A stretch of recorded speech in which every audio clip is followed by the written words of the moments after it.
বাংলাদেশ সহ বিশ্বের ৮০টির বেশি দেশের পণ্যের উপর ১০ থেকে ১২.৫% শুল্ক আরোপ করতে যাচ্ছে যুক্তরাষ্ট্র।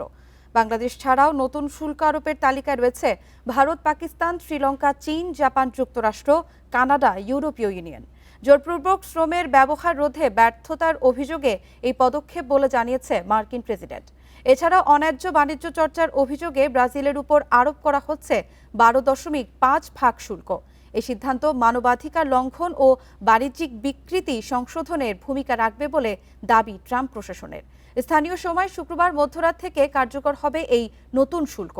এর আগে আরোপ করা ১০% শুল্ক আরোপের মেয়াদ শেষ হওয়ার পরপরই নতুন শুল্ক কার্যকর হচ্ছে। গত বছর ট্রাম্প কর্তৃক আরোপিত শুল্ক সুপ্রিম কোর্ট বাতিল করার পর তিনি গত ফেব্রুয়ারিতে আগের শুল্কটি আরোপ করেছিলেন।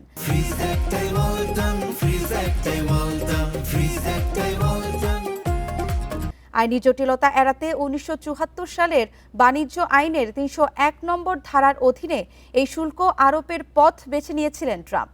এই ধারা মার্কিন প্রেসিডেন্টকে এমন সব দেশের উপর শুল্ক আরোপের ক্ষমতা দেয় যারা বৈষম্যমূলক বাণিজ্য চর্চায় যুক্ত।